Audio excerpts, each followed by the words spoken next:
Imagine training for the fight of your life only to find your heart broken. My wife Christina chose another man over me. Why? I asked, but her betrayal was clear.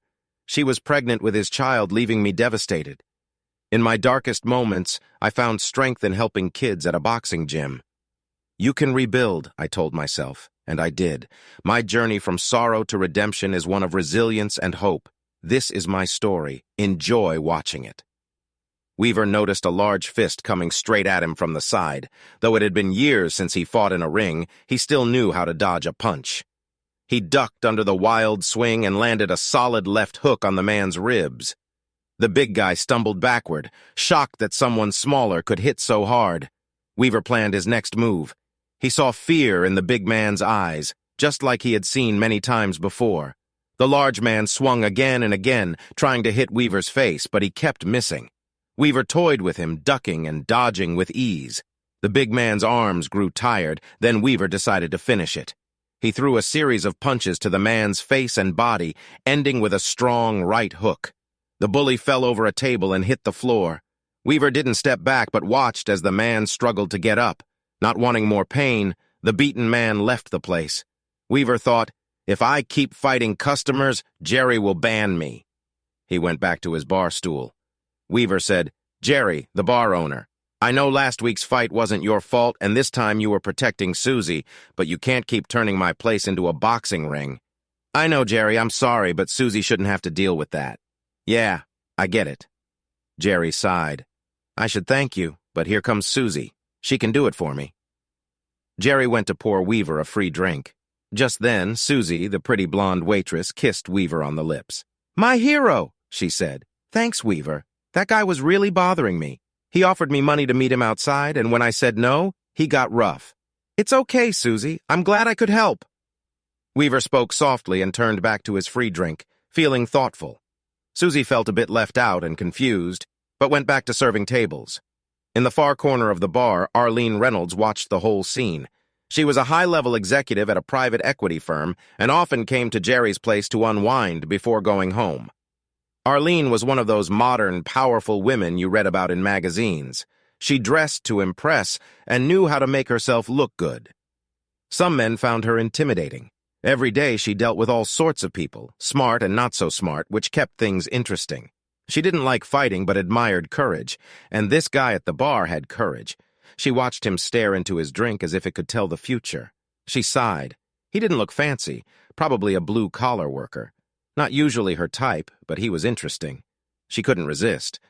So what's next? She asked with a smile sitting beside him. What?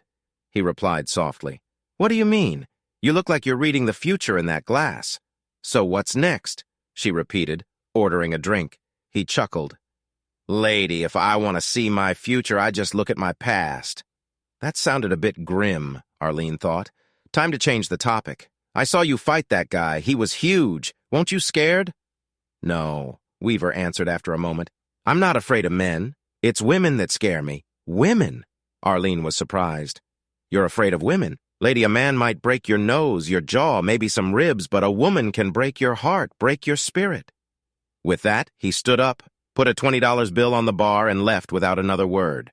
Well, that was rude, Arlene said to Jerry as he picked up the money. Yeah, that's Weaver for you. He doesn't talk much. Weaver, is that his first or last name? Neither. It's a nickname. He used to be a good boxer. Some regulars recognized him and tried to be friends, but he doesn't talk much. He's a nice enough guy, though. Well, you couldn't prove it by me that he's a nice guy, I mean. I was just trying to be nice. Oh, don't take it personally. I think it's because you're a woman. Did you see him when Susie kissed him? I thought he was going to run out the door. Yeah, I did see that, she replied. And all that talk about a woman breaking his heart.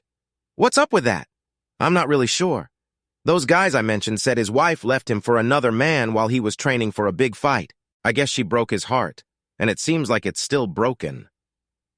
For the next few days, Arlene couldn't stop thinking about Weaver. This is silly, she told herself. Why am I so interested in this guy? It wasn't that she thought of him romantically. No one had caught her interest that way since college. It was the mystery about him. She tried looking him up online. She found tons of ways to weave a rug, but nothing about a prize fighter named Weaver. Who was this guy? Did his wife really leave him for another man? Arlene just couldn't stop being curious. Arlene Carolyn, her personal assistant, called from the door to her office. "Don't forget you have that management meeting at 3. "Oh, right, thanks, Carolyn," she said, glancing at the clock on her desk. It was already a little after 2. She scolded herself for daydreaming and got busy making sure she had everything she needed for the meeting. As everyone was entering the conference room, Arlene got an idea. Bob Rawlings. She'd heard him talk about coaching kids in a boxing program. Maybe he knows something about Weaver, she thought. Before sitting down, she leaned over and whispered in Bob's ear. "Bob, do you have time to talk after the meeting?" Bob felt his heart race. He looked around, hoping no one noticed his excitement. Since Arlene started with the firm over 3 years ago, Bob had a huge crush on her. The problem was she didn't notice him, and he was too shy to do anything about it. She just seemed all business and not really interested in making friends. Once at a company picnic, he tried bringing her a piece of cake to start a conversation, but she politely declined, saying she didn't like cake. Bob took it as a rejection and didn't try again. Since then, apart from a nod or smile in the halls, the cake incident was Bob's last attempt to get closer to her. "Sure," he said, trying to keep his voice steady. Bob could hardly focus on the meeting. He kept thinking about talking to Arlene. He had no idea what she wanted to talk about and assumed it was work-related, but that was okay. He would take anything he could get. The meeting lasted longer than expected. It was nearly 6 o'clock when it ended. Bob figured he would have to wait until the next day to talk to Arlene, but he was pleasantly surprised. "Bob, I didn't expect the meeting to go that long," she said as they walked out of the boardroom together. "Would you be interested in grabbing a drink?" Bob felt sweat under his collar. He loosened his tie and undid the first button of his shirt. He wondered if his forehead was sweating too. "Easy there, big guy," she joked as they walked down the hall. "I just want to have a drink." "Huh?" "Oh, no. Arlene noticed his embarrassment and thought it was cute. She gave him a big smile to help him relax. "Relax, Bob. I heard you talk about coaching kids in boxing, and I want to ask you some questions," she told him. Bob did relax. He could talk about boxing all night. They took separate cars to a small bar nearby. Bob held the chair for Arlene as she sat down. By the time he sat across from her, the waitress was already there, ready to take their order. As soon as she left, Bob started talking. "I didn't think you liked boxing, Arlene." "Oh, I don't. I think it's violent and silly to have 2 guys fight for money," she said without thinking. Bob felt hurt. Did she ask me out just to insult me? He wondered. When Arlene saw his face, she realized what she just said. "Oh, Bob, I'm sorry." I didn't mean she wasn't sure how to apologize because that was exactly how she felt. Just then, the waitress returned with their drinks and said she'd check back with them later. "So, if that's how you feel, what do you want to know?" Bob asked, trying to hide his anger. "I really am sorry about what I said, Bob. Please forgive me." He gave a small, tight smile. Boxing was important to him. "So what do you want to know?" he asked again. Arlene felt bad. From what she knew, Bob was a nice guy and she didn't want to hurt him. I'll make it up to him later, she thought. But now she needed to see if he could help her. "Have you heard of a boxer named Weaver?" she asked. "Weaver? Yes, I have," he replied shortly. His real name was Chuck Adams. He could have been a middleweight champion. What happened? I met him the other night. "Met him?" Bob said, surprised. "That's impossible. He vanished years ago. I don't even know if he's still alive." "Oh, he's very much alive, Bob. I saw him clean the floor with a guy twice his size last night at Jerry's bar." "Are you sure it was Weaver?" Bob asked. "That's what everyone calls him. I think it's the same guy. I talked to Jerry, the bar owner, and he said the guy was an ex-prize fighter. Said his wife left him for another man. Is that true?" "Well, that was the story, but who knows? There were all kinds of rumors when they canceled the fight. His manager said Weaver got really sick. Then he disappeared and never fought again. Some thought he had died, but there was nothing in the news." Bob thought for a moment. "Come to think of it, he was from around here. I think he grew up on the north side." "Why do they call him Weaver?" Arlene asked. "Because he was always weaving, moving his upper body a lot. It's harder to hit something that's moving. He was quite the sight. He could dodge any punch coming his way. The sports writers gave him the nickname. Sounds like the same guy to me, Bob. You should have seen him handle that guy in the bar. The guy couldn't land a hit on him. Then Weaver started throwing punches and knocked the guy over a table. Careful, Arlene. Sounds like you almost enjoyed watching that, Bob said sarcastically. Arlene knew she deserved that and gave a sly smile. Bob, I'm sorry for what I said. Let me make it up to you. I'll buy you dinner. He thought for a minute. Yeah, she'd been rude, but he had been insulted before, and he wanted to know her better. No thanks, he said, then smiled. Dinner's on me. So, Arlene said, cutting into her fish, tell me, why shouldn't I feel the way I do about boxing? Oh, I don't think you want to hear me talk about boxing. I could go on all night. Let's talk about you. What do you do for fun? Well, not much to talk about there, she said with a smile.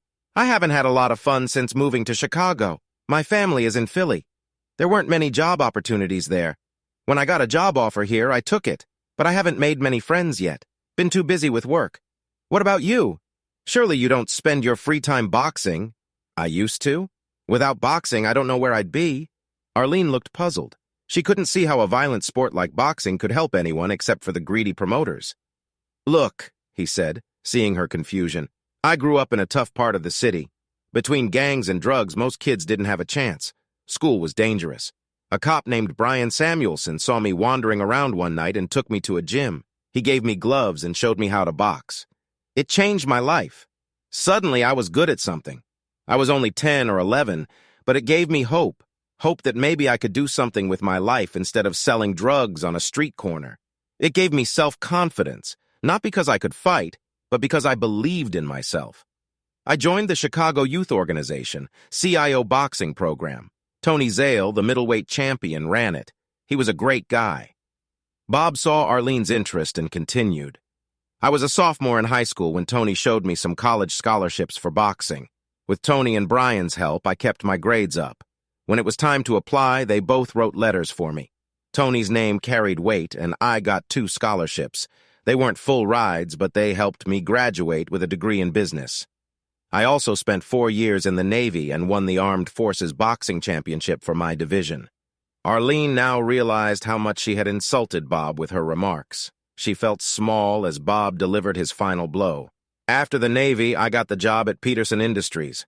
Tony and Brian have passed away, but I volunteer at CIO to keep the boxing program alive. I want other kids to have the same chance I did, so now you see why I'm touching about boxing. Without it, I'd probably be in jail or dead. Arlene was in awe. She grew up in Drexel Park, a wealthy suburb near Philadelphia with big homes and spoiled kids. She had never met anyone like Bob before. She was impressed. Bob, I'm really sorry. I had no idea, she said. Don't worry about it, he replied. A lot of people think the same way. Anyway, he said, taking a sip of wine. Tell me more about this guy you think is Weaver. There's not much more to tell except that he's scared of women. He's scared of women? Bob asked, feeling a bit of that himself. Yeah, he said a guy might break his nose or jaw, but a woman could break his heart. Bob paused to think. He never had his heart broken like that, but he understood. Wow, that's deep. It sounds like this guy had his heart broken by a woman once. Yeah, I feel sorry for him, especially if it's really Weaver. He was at the top of his career and then just gave it all up. Just then, she had an idea. Hey, according to Jerry, he comes into the bar often. Why don't we stop in a few times after work? I could buy you a couple of drinks and maybe he'll show up. Would you know him if you saw him? Bob didn't want to miss an offer like that. Yeah, I think so, he said. That's a good idea. If it's Weaver, I'd love to meet him. How about tomorrow night? I'll even let you buy. Arlene had no plans after work. She didn't even have to think about it. Yeah, tomorrow night works for me.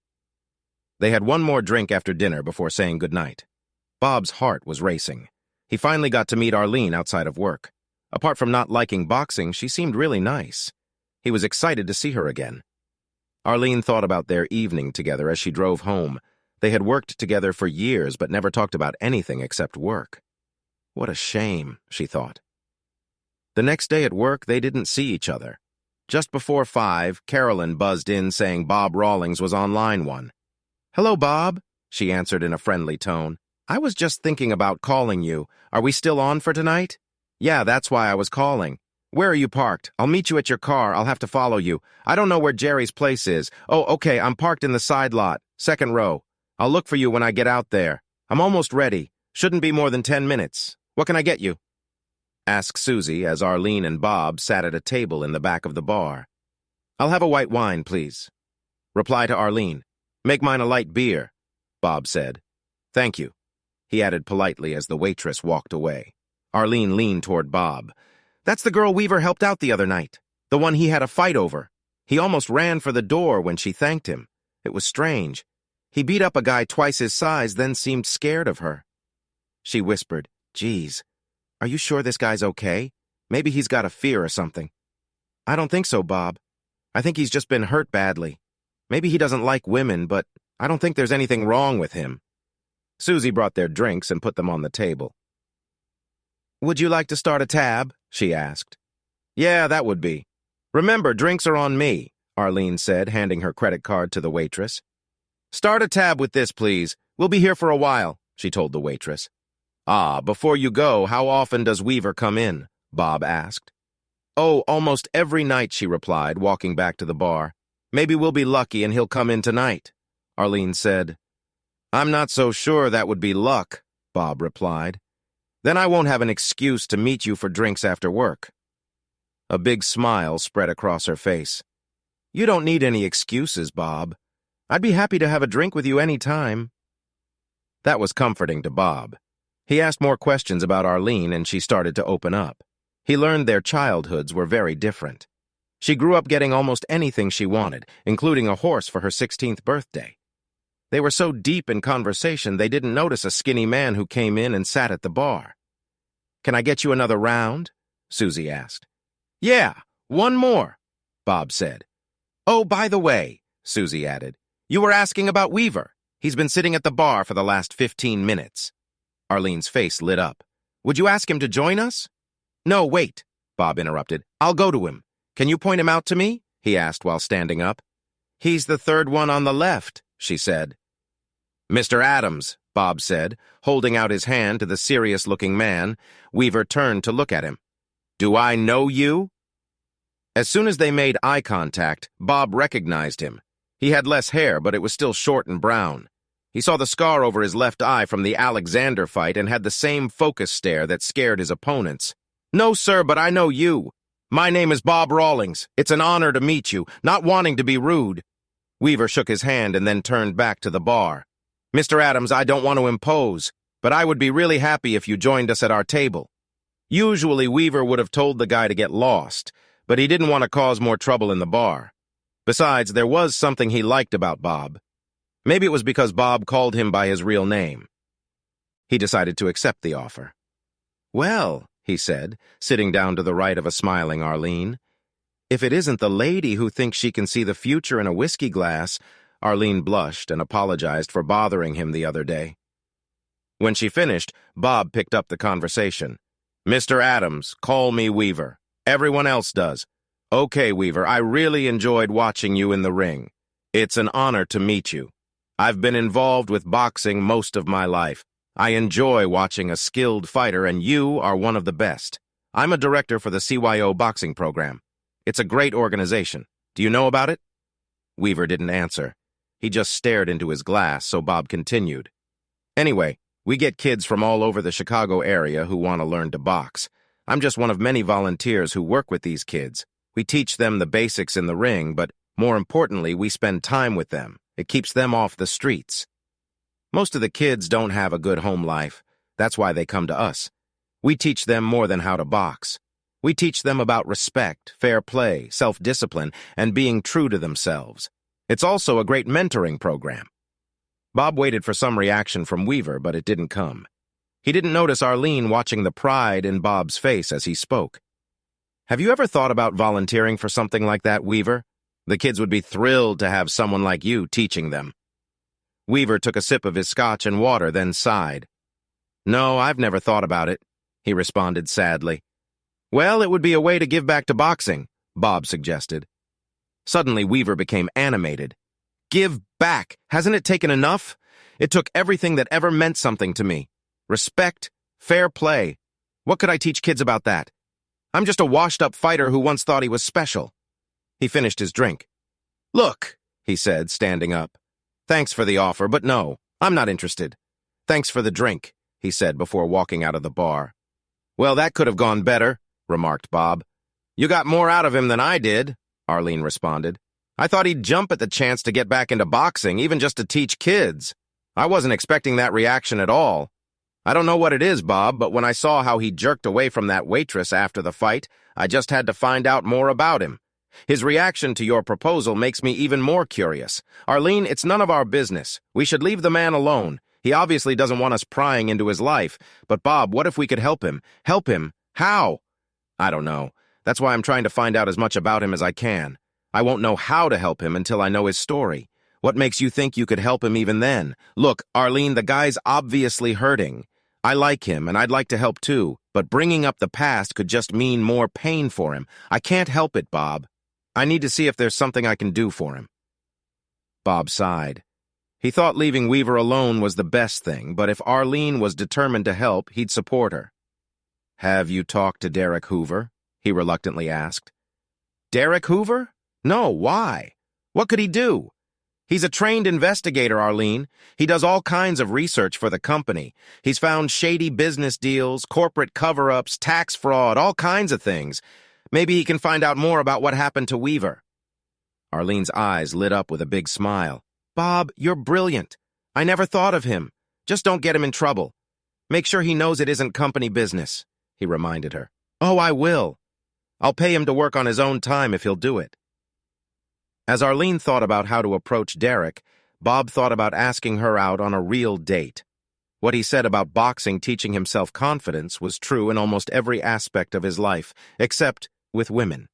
They didn't hang around the boxing ring much. He never had any sisters, and except for a few college parties and brief encounters in the Navy, he had no experience with women. He wanted Arlene to like him and wondered if he'd push her away by asking her out too soon. Maybe I'll wait until next week, he thought. But just then, Bob, I want to thank you for all your help. She interlocked her fingers, placed her elbows on the table, and rested her chin on top of her hands as she looked into his eyes. I like you, Bob. I don't know why I never noticed what a nice guy you are before, but I'd like to make up for lost time. Would you like to go out sometime? I would love that, he responded, trying to hide his nervousness. You know where I'd like to go? She asked with a shy smile. What do you want to do? You tell me, he replied. I want to go to the gym and watch you with the kids, she said. Of all the spots she could pick for their first date, the gym wasn't even on his radar. He looked at her face, wondering if she was joking. The gym, you really want to go there for our date? Arlene grinned and nodded quickly. When you were talking to Weaver, you looked so proud explaining what the place meant to the kids. I want to see it myself. Are you sure? It smells in there, and some of the kids are a bit wild. I want to watch, she insisted. I want to see you in action. Do you ever get in the ring yourself? Sure, but not to fight. I just spar with some of the kids. I want to watch. He studied her smiling face. She was serious. Didn't you say boxing was too violent? Yes, she said, looking down. I did say that, and I'm sorry, but the way you talk about it, I think I need to see it before I judge. He looked at her again, trying to see if she was joking, but she seemed sincere. All right, anytime you want, just let me know. He said with excitement. How about Friday night? Can you pick me up? Sure, 7 o'clock, okay? Bob found it funny. He could get in a ring with someone trying to knock him out and stay calm, but he always felt nervous around women. For Bob, the gym felt like the best place in the world for a first date. As soon as they walked in, he began to relax. But for Arlene, it was a different story. The gym was out of her comfort zone. She held onto his arm tightly when she heard a whistle from one of the boys. Hey! Hey! Bob called out above the gym noise. What have I taught you guys about respect? Sorry, coach, came voices from different parts of the gym. Sorry, miss. Here, Bob said, leading her to some metal chairs. Sit here. I need to go change. I'll be right back. And he disappeared into another room. Arlene sat nervously watching the boys work out. One of them, about 12 or 13 with sweat dripping down his face, walked over to her. Are you Bob's lady? He asked bluntly. His lady, she repeated. Yeah, his girl. Is he sweet on you? She couldn't help but smile. She leaned in and beckoned him closer with her finger. The boy leaned in to hear her. "I'm working on it," she whispered. "But don't tell him, okay?" The boy grinned and nodded. "Sure thing, lady," he said before going back to his workout. Arlene took a deep breath as Bob re-entered the gym. She had only seen him in a suit before. He looked good, but now he wore a dark gray short-sleeve sweatsuit. His messy hair fell over his eyes. His broad chest filled out the top of the suit while the short sleeves clung tightly to his strong arms. The room full of boys turned to him like he was their leader. "Okay, guys, before we start, I want you to meet a special lady. Her name is Arlene, and she's watching you train tonight. So be on your best behavior, all right?" "Yes, coach," the boys chimed together. "Hey, coach, does that mean we can't scratch ourselves tonight?" one boy joked. Laughter filled the gym. "No," Bob said, trying not to laugh, "but keep your hands in your pants when you do." The joke made everyone laugh, including Arlene. Bob walked over to her. "I told you they were a rough bunch," he said. "I can handle it, Bob. Now go do your thing. Don't worry about me." For the next 2 hours, Arlene didn't even notice the hard metal chair. She watched as Bob worked with the kids. He cared about and respected them, and they looked up to him in return. "Okay, guys, time to call it a night," he shouted, clapping his hands. The boys groaned, but started heading for the showers anyway. Bob walked over and sat next to her. It was still early, so she agreed to go out for a drink with him after he finished cleaning up. He needed to put the gloves and other gear away and take a quick shower before they could leave. The kids said goodnight one by one as they left. Bob locked the doors behind the last one. "Let me grab a quick shower, then I'll be right out," he told her. Bob went to the locker room and undressed quickly. He was tired. The kids had given him a good workout trying to impress Arlene. He turned on the shower, adjusted the water, and stepped into the steam. "Oh, there's nothing like a hot shower," he muttered to himself. Bob squeezed a good amount of shampoo into his hand. He closed his eyes and worked it into his hair. He thought of Arlene and smiled as the warm water hit his strong body. With his eyes still shut, Bob stepped under the shower head. He didn't notice the woman who silently joined him. A soft touch on his wet skin made his heart race. He turned and saw her smiling face. "I thought you might need help washing your back," she said softly. Bob was surprised. He stood still for a moment, watching the water run down her beautiful body. His body reacted, and he gently pulled her closer. Their bodies touched. Arlene felt how excited he was. After a kiss, she looked into his eyes and gently used her hand.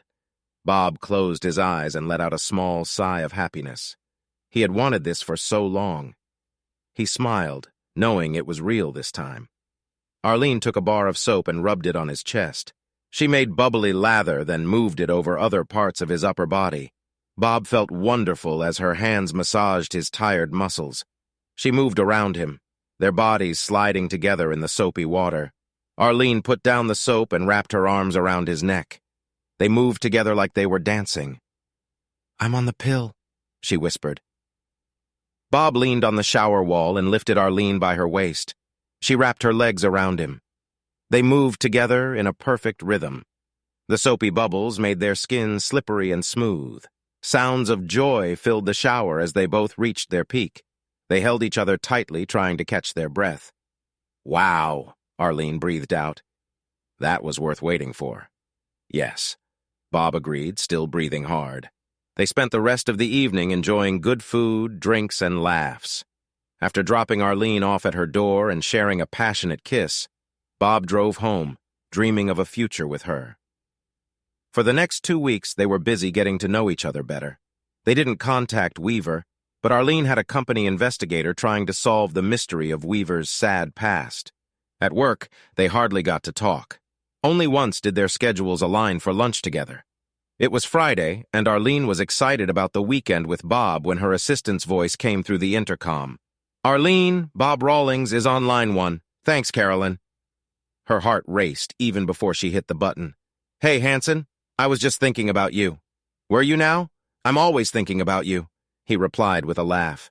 "I hope you're not calling to cancel our plans. I can't wait for dinner." "No, not at all. I wanted to tell you who showed up at the gym last night." "Who?" she asked, then paused. "Wait, no. Was it Weaver?" "That's right," he said. "Oh my God, what did he say? Is he going to help you?" "I don't know. He didn't say anything.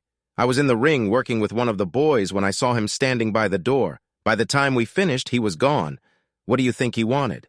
I don't know, but I think he might be considering my offer. Even though he said boxing took everything he loved, it's hard to forget something once it gets in your blood.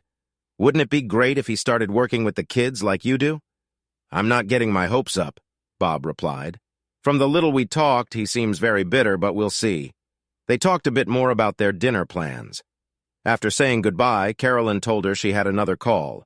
It was Derek Hoover, the investigator. Derek, did you find something? She asked eagerly. There are a lot of stories about why this guy quit the ring, but none can be confirmed. I did find something for you, though. What? She asked excitedly. The whereabouts of his old trainer, Eric Schaefer. If anyone knows the truth, it would be him. Arlene felt excitement thinking about solving Weaver's mystery. He's still alive. Where is he? Yes, he's alive. He's retired, but only in his early 60s. He lives about 3.5 hours from here in Grand Rapids, Michigan.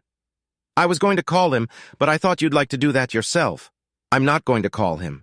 I'm going to go see him, she said with excitement. Arlene got the information and asked Derek to keep checking. What about his wife? She asked. Have you tried finding her? Yes, but it's like she disappeared. I looked under her social security number, her married name, and her maiden name, nothing. I checked for marriage records, birth certificates, and death certificates. Got zilch. Keep trying, okay, Derek? Maybe we'll get lucky, she said, sounding hopeful. Will do, Arlene. After hanging up with Derek, Arlene wanted to call Bob with the good news, but decided to wait and tell him at dinner. By the time they got to the restaurant, she was about to burst with excitement and could hardly wait to sit down before spilling the beans. Guess what? She started. Bob knew something was up. He could see she was excited from the minute he picked her up. What? He asked. Derek found Weaver's trainer. His name is... She paused while searching through her purse. Eric Schaefer. He lives in Grand Rapids. I want to drive up there and talk to him. Want to come with me? The name rang a bell for Bob. Eric Schaefer, yeah, I remember him. He disappeared too. He was the one who said Weaver was sick. Bob wasn't too keen on digging into someone's past, especially someone who just wanted to be left alone. I don't know, Arlene. Oh, come on, Bob. I thought we could make a weekend of it. Maybe stay the night in a motel along Lake Michigan. Bob wasn't too thrilled about poking into Weaver's past, but he couldn't turn down an invitation like that. Well, since you put it that way, he said with a smile. The years had not been kind to Eric Schaefer. He lived in an old, shabby apartment building in one of the rougher parts of the city. His fingers were twisted with arthritis. Poor diet and years of neglect had also taken a toll on his body. He looked much older than he was. At first, he refused when Arlene called, asking to talk to him about Weaver, but he changed his mind when she offered to pay. $200 was the agreed amount. Both Bob and Arlene winced as they walked inside the small studio that was now the trainer's home. There was a sour smell and it felt damp. The old wooden floor was stained and sticky. On a small table in the corner next to the only chair was an empty bottle of whiskey. Neither of them accepted their host's offer to sit, saying they preferred to stand. "Where's the money?" he grumbled while sitting down on the dirty sheets of his unmade bed. Arlene handed him an envelope with $10, $20 bills. The old man coughed with a sickly wheeze before counting the money. "Okay, what do you want to know?" "The real story," said Bob. "Why did Weaver leave the ring?" "Because of his wife. That's why Eric growled with anger. She got pregnant by another man and left him. Weaver insisted on having her at the training camp. We all told him to leave her at home. He needed to focus on training, but he was so in love with her he couldn't stand to be away from her for even a month. Then, just 4 days before the fight, she disappears. He wouldn't train until he knew where she went. I finally had to tell him she ran off with her lover. I tried to get him back in the ring. I told him to use his anger in the fight, but he wouldn't listen. He didn't want to fight after that. Next thing I knew, he'd disappeared too. He just vanished. I never saw him again." "We've seen him," Arlene said before Bob could stop her. The old man looked at her and shocked. "You've seen Weaver?" "Yeah, that's why we're asking about him." They both saw his body tense up. Is he all right?" Eric asked, tears filling his eyes. "Yeah," replied Arlene. "He's a bit angry at the world, but he seems okay physically." A tear fell from his leathery cheek. "Tell him I'm sorry," he sniffled. "Sorry for what? Come on, Arlene." Bob said, interrupting her. "Can't you see how hard this is for him? We're bringing up a lot of bad memories. Let's go."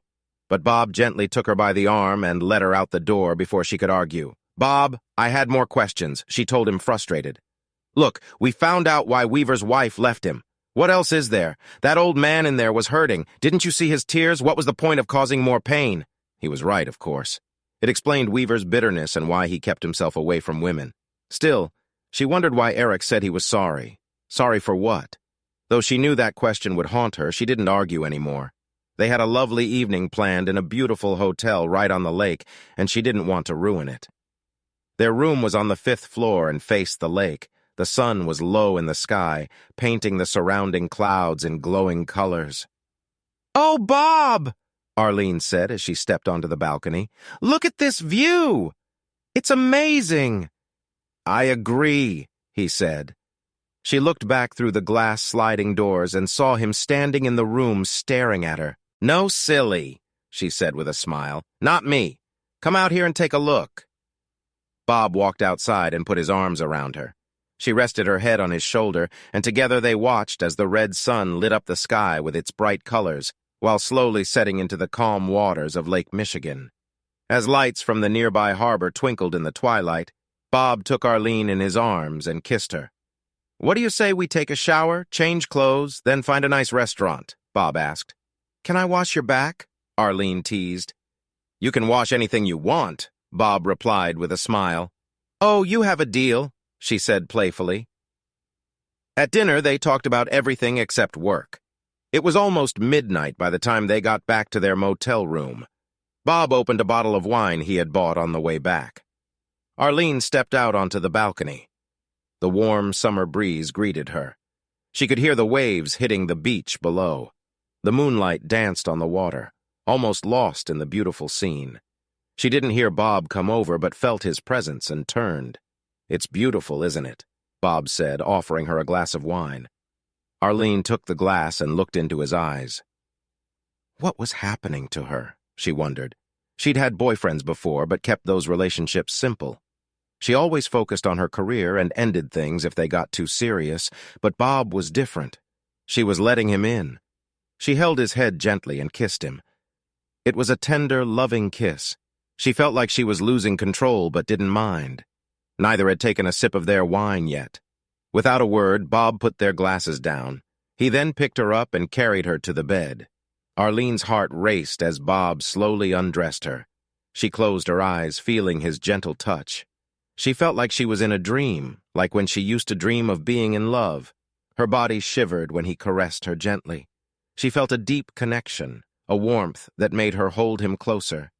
Their time together was filled with pure joy, sharing moments of closeness. It was only the start of their loving moments before they fell asleep in each other's arms. The following Monday at work, Arlene called Derek. "Hi, Derek," she greeted when he picked up. "Hi, did you get to talk to that guy over the weekend?" "Yes, Bob was with me. Thanks for finding him, Derek. He pretty much confirmed what everyone said. Weaver's wife left him for another man and was pregnant with the other man's child," she said sadly. Derek felt bad. Even though he'd never met Weaver, he felt like he knew him from his investigation. He had hoped for better news. "That's too bad," he replied. "Yeah," Arlene said. "Bob thinks we should stop looking. He says it's better to not bring up old pain, especially for Weaver. He's probably right." "You don't sound too sure," Derek noted. "Well, I don't know. I wanted to help him. Bob's right, though. The old man we saw was crying when we left. It's better to let it go," she admitted. "Okay, Arlene, if you say so. Yes, it's for the best. Stop by my office with the bill and I'll write you a check." "There's no charge, Arlene." "It was my pleasure," he told her. She thanked him again and hung up. She felt sad that she couldn't help Weaver. She had pictured getting him and his wife back together. Now she realized that would never happen. During the rest of the week, Arlene found herself feeling a new kind of longing. She wanted to spend every minute with Bob, but they both had their own lives to lead. She felt jealous of his time with the CYO, even though she knew she had no right. They met for lunch that Wednesday and talked on the phone, but he spent his weeknight at the gym. Bob felt the same way but had responsibilities. He cared deeply for the kids he worked with and didn't want to let them down. Thursday night, he was busy in the ring, referee a match. He had just started another round when he noticed someone by the door. It was Weaver. Bob kept doing his job, but watched Weaver out of the corner of his eye. When he looked again, Weaver was gone. For a moment, Bob felt sad, but then he saw him again. Sitting in one of the chairs by the ring 3 minutes later, Bob blew his whistle to signal the end of the round. "You're letting that kid in the green trunks backpedal too much," Weaver said. "He should be cutting the ring short, not moving backward." Bob was happy but stayed calm. He didn't want to scare Weaver away. For today, just having Weaver there was enough. "Do you think you could come up and show the boys what you mean?" Weaver sat there. The request was simple, yet it could change his whole life. He wondered why he had come. For the past 10 years, he lived alone. He had no friends. He spoke to no one. The person asking him to step into the ring was the closest thing he had to a friend. Maybe it was time for a change, he thought. He couldn't go on living like this. Weaver stood and smoothly moved between the ropes. Bob reached out his hand. "Thanks," he said with a smile. Weaver nodded and shook his hand. Bob then blew a loud blast on the whistle around his neck. "Hey, everyone, stop what you're doing and come here." The boys gathered on one side of the ring. "I want to introduce Chuck Adams. Folks in the boxing world call him Weaver. He was one of the best middleweights to ever fight." That meant a lot coming from Bob. The boys looked at Weaver with admiration. "Really?" someone said. "Hey, Weaver," a young voice called from the group. Bob continued, "I've had Dale and Alan sparring." Weaver noticed a problem with Dale's footwork. "I want everyone to listen. Weaver," he said, looking at him, "tell them what you told me. Show them the right way." Weaver looked worried. He thought about leaving, but then they're here to learn. Bob assured him, "This is your chance to teach." Weaver took a deep breath. "All right, you two," he said, pointing at 2 boys. "Come here." The boys moved to the center of the ring. "Okay, you Dale." Is it the boy in the green shorts nodded? "You let your opponent control the fight too much. He's throwing punches at you like he owns you. Right now, he does. You block well, but you're always on defense. Most of your punches are just responses. Profiters use smaller gloves and they can knock out opponents with a counterpunch. But these," he said, holding Dale's big gloves, "feel more like pillows. You won't knock anyone out with them. You have to win on points. In a close fight, the aggressor usually wins. If you want to win, you must control the fight." Weaver then faced the other boy and took a fighter's stance. "Okay, come at me like you did with him." Alan looked at Bob, who nodded approval. Alan threw a jab at Weaver's head, but instead of moving left like Dale did, Weaver ducked under the punch and stepped forward to his right, cutting off Alan's move. "See what I mean?" Weaver explained. "Now he has nowhere to go. He's open for a right hook to the ribs," he said, pretending to throw a punch. "Wow," someone said from the crowd. "Okay, Dale, you try it. When he goes left, you go right and step forward. When he goes right, you go left." The boys met in the ring again. This time Dale used Weaver's tips. Soon he had Alan backing off. "That's it. See? He was making you move in circles before. Now he's on defense. You're in control. It's called cutting the ring short. Also, you're good with your right hand for blocking, but it's like using your best piece and chest just for defense. You need to use it in the fight, too. If you don't throw it, your opponent won't fear it. I liked avoiding punches so I could use both hands for attack." The young boxers were paying close attention now. Seeing Weaver enjoy himself, Bob encouraged him. That's how he got the name Weaver. Bob told the boys, "Weaver, could you help me tonight? Maybe work with some kids in the ring?" "Sure," Weaver said, already showing Alan how to guard his chin better. For the next hour, Bob watched Weaver teaching the kids. The kids loved him, and so did Weaver. As Bob locked up, he offered Weaver use of the showers and then to join him for a drink. Weaver declined since he had no clean clothes, but said maybe another time. That night, Weaver went home, grabbed a beer, and sat in his bare apartment. Over the past 10 years, he had faced more pain than most do in a lifetime. After his wife left him, he had given up on life. He had felt despair, depression, and even thought about ending it all.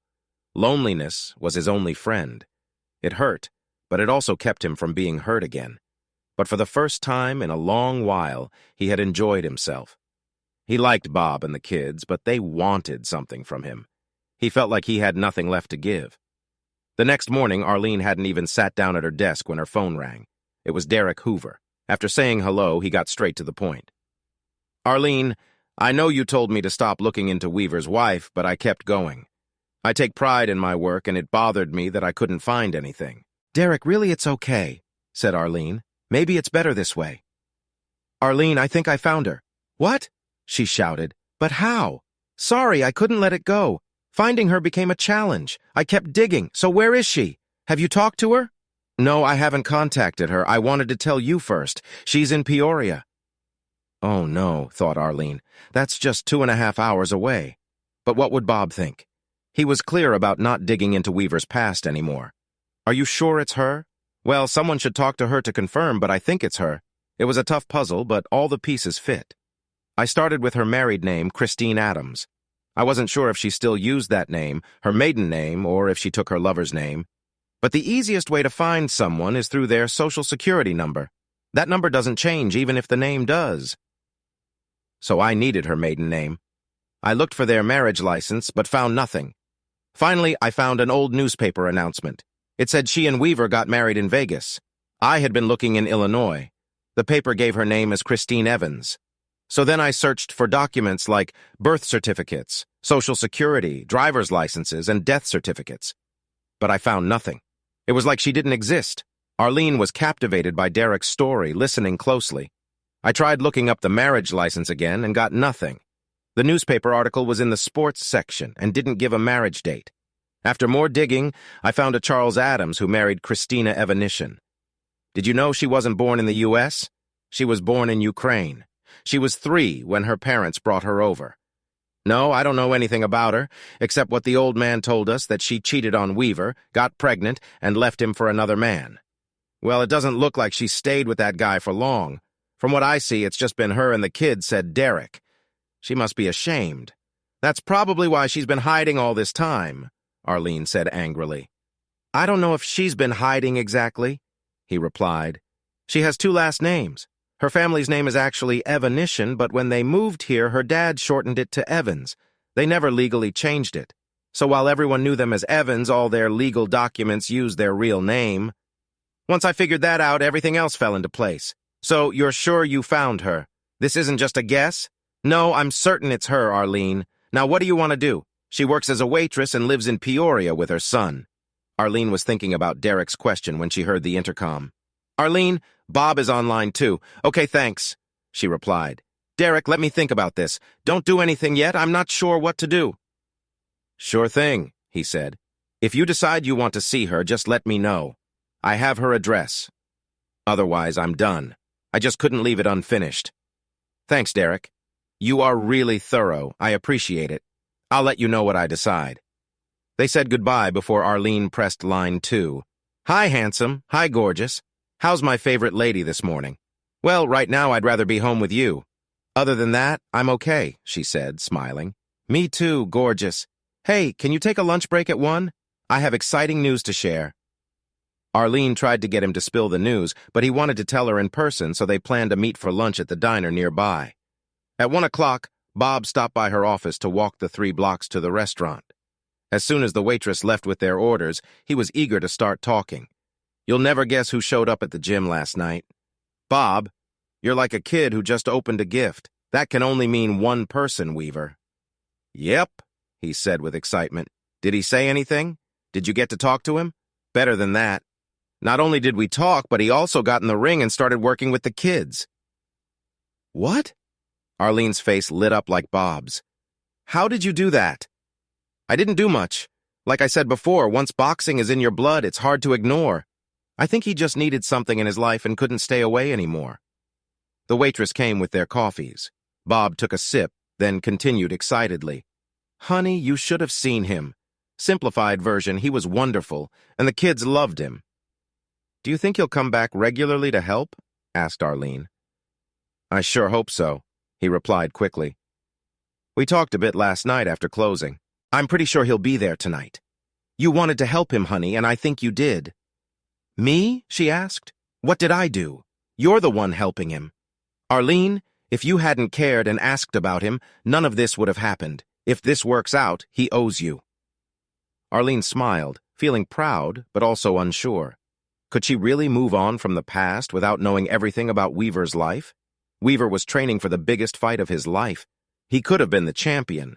Why did she betray him at such an important time? Was there more to the story? Maybe if Weaver knew the reasons, he could forgive her and move on.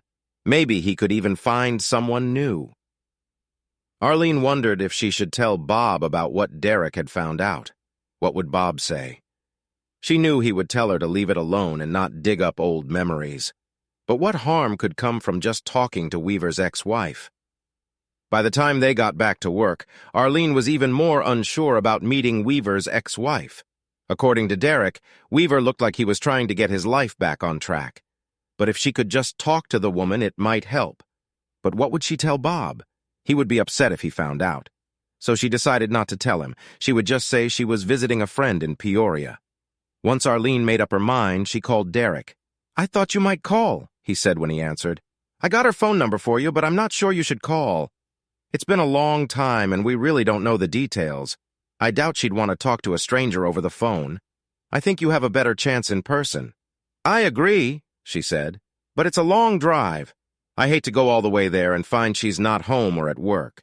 She doesn't make much money and has a kid to support, so she probably doesn't go out much. She works 4 to 12, 6 days a week. Mondays are her day off." "Derek, you're amazing," she praised him. "Just doing my job," he said with a grin. "Okay, just one more thing. Please don't tell Bob about this. Why not? I thought you guys were a team." "We are, or at least we were when we talked to Eric. But now Bob thinks we should stay out of it and not dig into Weaver's past. I have to say, Arlene, I think you're making a mistake by going behind his back, but I'll keep quiet." "Thanks, Derek. I just want to talk to her. At least I'll know if she's really as bad as people say. And what if she's not? Well, I'll deal with that when it happens." Arlene couldn't believe how nervous she was about lying to Bob. She knew what he would say if he found out. Things were going too well to argue over this. Her hand shook as she picked up the phone. She dialed his extension and took a deep breath. "Bob Rawlings," he answered. "Hi, sweetie," she said. "Hey, gorgeous, this is a nice surprise. What's up? I was wondering if you had any plans for Saturday. You mean besides spending the day with you?" "Yeah," she laughed. "Besides that, I heard about a new Italian place in Rossmont. The food is great and they make their own wine. I thought we could go for dinner." "Why? That sounds great. I should be back by then. I'm going to Peoria during the day." "Peoria? What's in Peoria?" "I have a friend there. She called and said she's feeling lonely, so I said I'd visit for a while. I should be back in time for dinner." Bob thought she sounded a bit strange, but said she should call him when she got back. She promised she would. That night, Weaver showed up at the gym again with a gym bag and workout clothes. Bob watched as he talked to the boys and taught them the sport. After closing, Weaver joined Bob at a nearby bar called Zales. Yeah, Tony's brother owned it. When he passed away, his kid took over. They chatted over a couple of beers. Bob wanted to ask where Weaver had been for the past 10 years, but didn't. Instead, they talked about the gym and the kids. Before leaving, Bob praised Weaver's work and asked if he'd be there Friday night. When Weaver said yes, Bob pushed a bit more. What about next week and the week after that? He wanted Weaver as a coach and trainer for the CYO. Weaver had thought about it a lot. It didn't take him long to agree. Arlene woke up reaching for the alarm clock without opening her eyes, feeling around for it. Her fingers found the alarm clock and the buzzing stopped. She opened one eye. 6 a.m. Ugh! She groaned. It was earlier than she usually got up for work, but she had a task to do. She took a shower, made breakfast, put on makeup, and was on the road by 7:30. All the way, Arlene felt guilty for lying to Bob. She had the address that Derek gave her set in her car's GPS. As she drove into the parking lot, it felt like the GPS voice was scolding her. There's still time to turn back, she thought with a sigh. But then she wouldn't know why. She walked up to apartment 7 and rang the bell. In a few moments, a dark-haired woman opened the door. "Yes, can I help you?" This woman was not what Arlene expected. From Weaver's sadness, Arlene thought she'd see a tall, beautiful woman, but this woman was shorter than Arlene. She was thin with her hair in a ponytail. She looked plain, maybe because she wore no makeup. "Excuse me, are you a Christina Evanishin who was married to Chuck Adams, the boxer?" The woman's face became stern. "Who are you? A reporter or something?" she asked sharply. No, Arlene quickly replied. "I'm a friend of his. I just wanted to talk to you." The woman looked wary. "A friend of whose?" "Weaver, your ex-husband," Arlene answered. The woman's face went pale and she swayed on her feet. "Are you okay?" Arlene asked, stepping in and helping her to a chair. "Would you like some water or something?" Christina nodded, feeling lightheaded. Arlene rushed to the kitchen. She opened cabinets until she found a glass and filled it with water. "Here you go," she said, handing it to Christina. Christina took a few sips and held the glass in her lap. She closed her eyes and took deep breaths.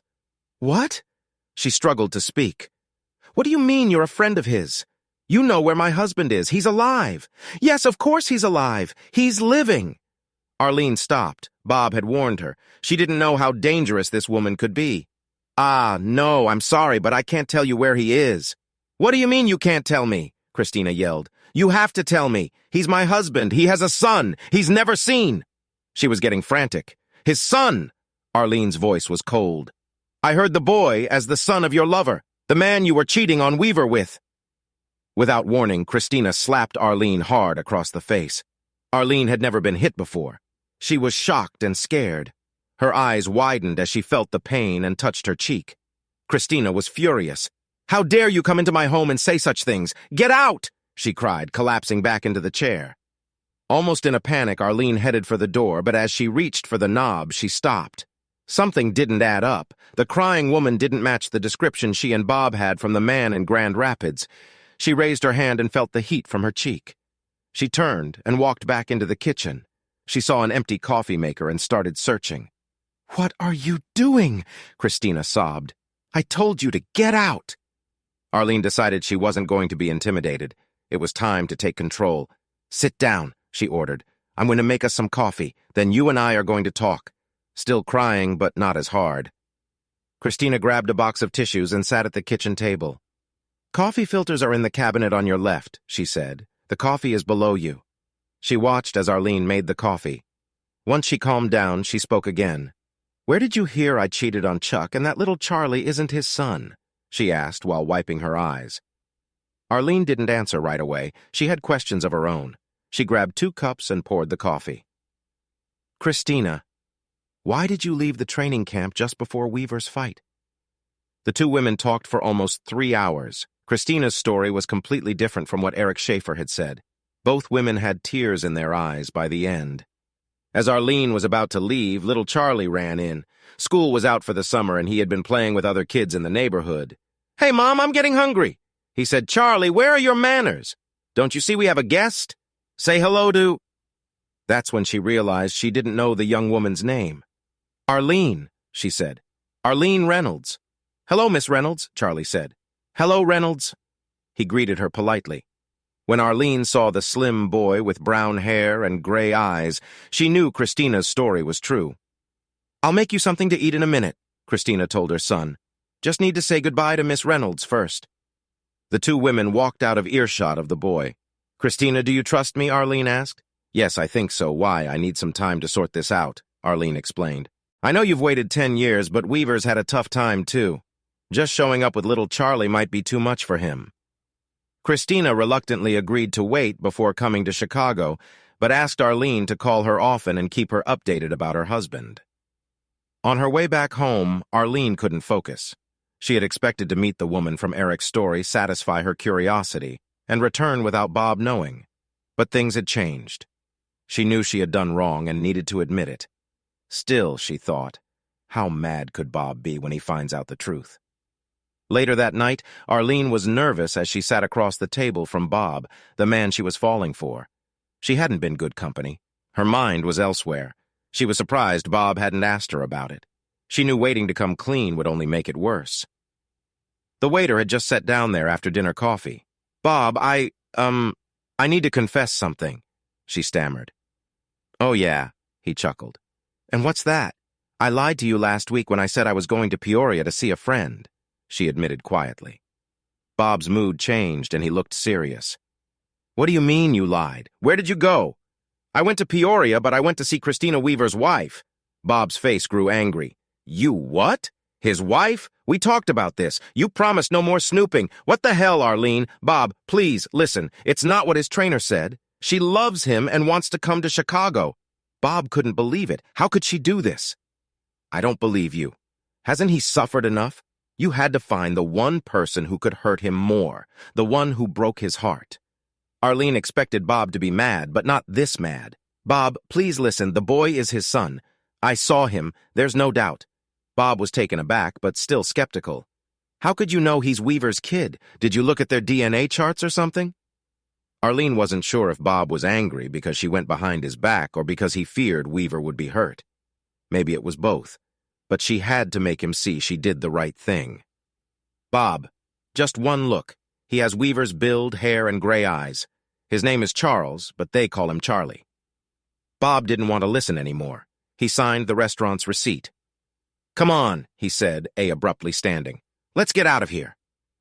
The ride back to Arlene's apartment was silent. She looked out the window to hide her tears. Her feelings for Bob were stronger than ever, but she didn't realize how strong until she thought she might lose him. Always the gentleman, Bob walked her to her door but declined to go inside. I'm sorry, Bob. I'm sorry I lied. Me too, he cut in. I had high hopes for us, Arlene. Now I'm not sure. I can't trust someone who lies to me. He saw her tears but did nothing. He shook his head sadly, turned, and walked back to his car. That night, Arlene cried herself to sleep. The following Monday, Arlene's phone rang as soon as she got into the office. She knew it was Derek. Good morning, Arlene, he greeted cheerfully. Hi, Derek, she replied flatly.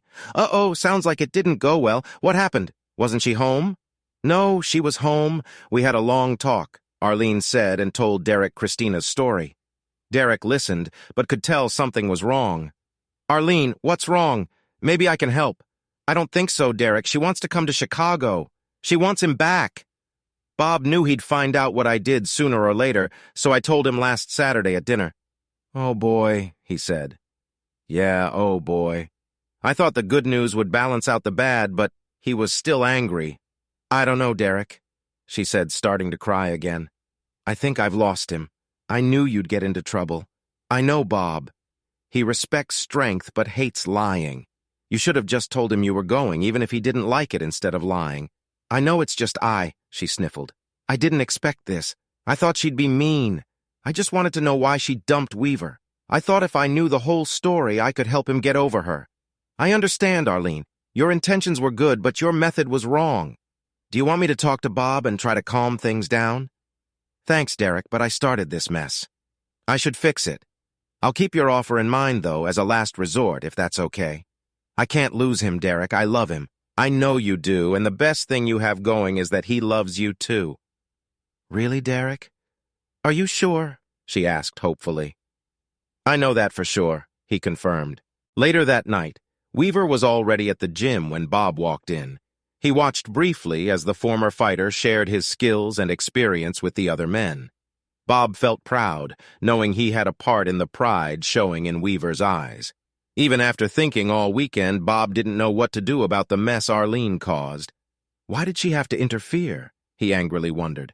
After 10 years of misery, the man was just starting to enjoy life again, and now... Hey, Coach! A young voice called from behind him. Is Weaver staying? He's a pretty neat guy. Bob turned and smiled. It was the first time he had smiled since Saturday night. Yes, Jimmy, I hope he'll stay for good. Yeah, Jimmy replied with excitement. Over the next 3 weeks, Bob watched Weaver change. 2 or 3 nights a week, they went out for a beer after the gym closed. They mostly talked about the boys. During one of those talks, Bob saw Weaver smile for the first time. Every night, Weaver became more involved with the program, not only teaching the sport, but caring about the boys' lives, too. Sometimes, over a beer, he would ask Bob about a boy's family or future plans, and Bob always knew the answers. A bond was forming between the two men built on trust, loyalty, and friendship. Bob prayed this bond would not be broken. He wondered if he was betraying that friendship by not telling Weaver about his ex-wife. Even with the change, Bob knew Weaver's past was still close to the surface. Meanwhile, Arlene had her own issues. She hadn't talked to Bob since the night he left her standing at her door. She regretted lying, but was determined not to let it stop her. She believed Christina loved her husband and that they were meant to be together. As weeks went by, Arlene could hear Christina getting more desperate during their phone calls. She had promised to help but didn't know how. She couldn't go behind Bob's back again. She still hoped he would come back to her, but one more betrayal and she knew it would never happen. After another frustrating call with the now impatient Christina, Arlene was almost in tears when fate seemed to intervene. "Arlene, Bob is on line 1, she heard over the intercom. Arlene quickly grabbed the phone. "Bob," she exclaimed. "Bob, I'm so happy you called." "Don't get too excited," he said flatly, dampening her spirits. "I'm just calling for that Christina's address. You said she lived in Peoria, right?" "Yes, but why do you need her address? I want to go talk to her." Arlene could tell from his tone that he hadn't changed his mind. He still thought Christina was a bad woman who would hurt Weaver again. What did he want to talk to her about, she wondered. He wouldn't threaten her. That wasn't his way, but he might try to talk her into leaving Weaver alone. Suddenly, she saw an opportunity. "Bob, I won't give you her address, but I will drive you to see her," she offered. Bob sighed. He knew Derek could get Weaver's ex's address for him. He just missed Arlene and saw this as a chance to spend time without losing his pride. "All right, fine, you win," he agreed. "We'll take my car. I'll pick you up Saturday morning. Make it 8, she replied. "I'll call and let her know we're coming so she'll be sure to be home." As Bob hung up, he still wasn't sure he was doing the right thing. Again, he cursed Arlene's interference. Why did everything have to be so complicated, he wondered. Saturday morning, things were very casual when Bob picked Arlene up. There were no tearful reunions. She knew better than to try to kiss him or show any affection. She was just happy to be with him and to have a chance to say sorry one more time. They had been quiet for about 30 minutes when Arlene finally found the courage to speak. "Bob," she began hesitantly, "I know you might stop the car and make me walk, but I need to say sorry again.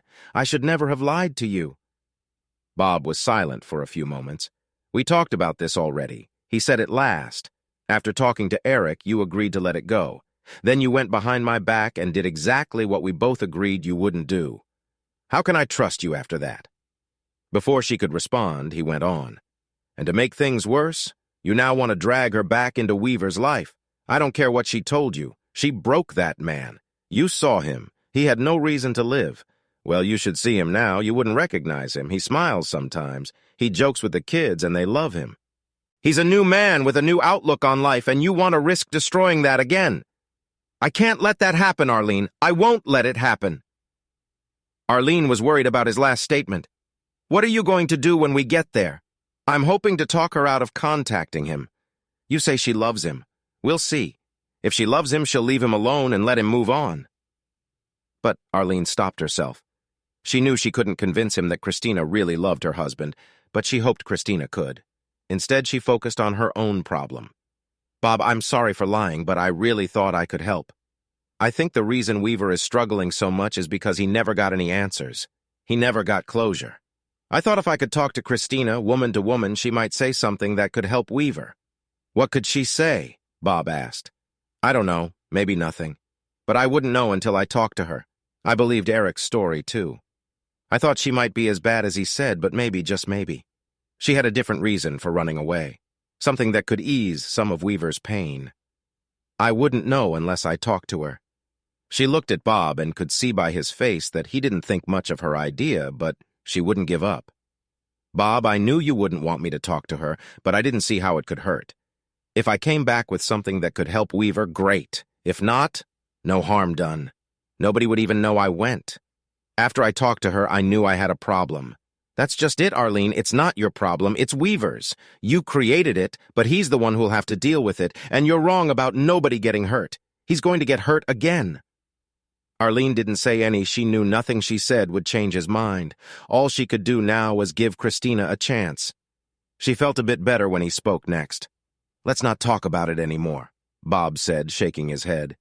He turned on the radio, and the last hour of their trip was spent listening to rock and roll. When they reached Christina's apartment, Bob rang the bell. A moment later, a young boy opened the door. "Hello, Miss Reynolds. Come in. Mom is in the kitchen." "Hi, Charlie. This is Mr. Rawlings, a friend of mine." Charlie immediately stuck out his hand. "Nice to meet you, Mr. Rawlings." Bob shook his hand. "That's a solid handshake, Charlie. The boy smiled proudly. "Thanks," he said. "Mom said you were coming and that I should keep out of the way. She's making coffee in the kitchen." With that, he headed toward the door. "Bye," he said as he left. Bob was surprised. Charlie was polite and respectful. He had expected the opposite from the child of someone who had hurt Weaver so much. Just then, Christina appeared in the doorway. She was not the tough woman Bob had pictured. She looked kind and a bit scared. She smiled nervously at Arlene. "Hi, Arlene," she said, giving her a small hug. She walked up to Bob with her hand outstretched. "Mr. Rawlings, nice to meet you. Arlene said she was bringing someone who knows my husband." Bob smiled cautiously as he shook her hand. He wondered how much she knew about his real reason for being there. What had Arlene told her? Christina was clearly anxious. She poured coffee and joined them at the table. "Mr. Rawlings," she began, "I know you came to try to stop me from seeing my husband. For the last 10 years, I didn't know if he was alive or dead. If he was alive, I couldn't understand why he left me and our child." Although she paused, "I wasn't even sure he knew about the baby. I didn't know about the lies he was told until Arlene visited a few weeks ago. Please, now that I've found him, you can't expect me to give him up again. Mrs., I'm sorry, I don't know what to call you. Did you ever divorce him?" "No, and as far as I know, he hasn't divorced me either," she told Bob. "Yeah, I doubt he ever filed for divorce. I don't think it ever crossed his mind," Bob confirmed. Bob took a sip of coffee and thought about what to say next. "Look, Mrs. Adams, I'm not trying to be cruel. I'm sure the last 10 years have been very hard for you. But hard. You have no idea what hard is, Mr. Rawlings. Before my baby was born, I almost lost him twice from the stress of not knowing what happened to my husband. When he disappeared, I was frantic. I called everyone I knew to try and find out where he was, but no one would talk to me. I cried day and night for months. After Charlie was born, DCFS wanted to take him away. They said I had clinical depression and couldn't care for him alone. They considered me an unfit mother. A tear rolled down her cheek, but she quickly wiped it away and continued. I had a friend in Peoria who said she would help me. So before DCFS could take my baby, I left Chicago and went to Peoria. I used my maiden name to make it harder for them to find me. My friend got me a job as a waitress where she worked. We took turns working and watching the baby. It took me 3 years to get my life together, 3 years of crying and praying. Finally, I gave up. I accepted that I would never see Chuck again and that he would never meet his son. Now you come and tell me you know where he is, but don't want me to see him. How can you ask that?" Bob stared into her eyes. She seemed truthful. He glanced at Arlene, who had an "I told you so" look. He didn't get why it didn't make sense. "Why did you tell Eric Schaefer you were running away with your lover? Why did you tell him you were having another man's baby?" "I didn't," she cried. "I have no idea where he got those lies." 2 cups of coffee each, and an hour later, Christina finished her story. Bob was unsure what to think. Hearing Arlene's version was different from hearing Christina with all her emotions. He leaned toward believing her, but still felt unsure. He worried Weaver might run off again at the mention of her name. Christina saw the doubt in his face. "Mr. Rawlings, I know you and Arlene care about Chuck, but Charlie deserves his father, and Chuck deserves to know he has a son. Arlene said he believed those lies. It hurts knowing he believed that about me. But I won't judge him for it. I can't imagine what he's been through all these years, and I understand you don't want to hurt him more. But if you don't tell him about Charlie and me, I will go find him myself. If he doesn't believe me and chooses the lies, I can't change that. But Charlie deserves to know his dad." On the way back, Bob was quiet. Arlene waited 20 minutes before speaking. "Well, do you believe her?" "I don't know," he replied. "Whether it's true or not, she believes what she's saying." "Oh, Bob, come on. You think she made it all up and now believes her own story?" "Arlene, who knows what really happened? Maybe she had a mental breakdown. Our minds can play tricks. Maybe the guy she ran away with left her and she couldn't handle it.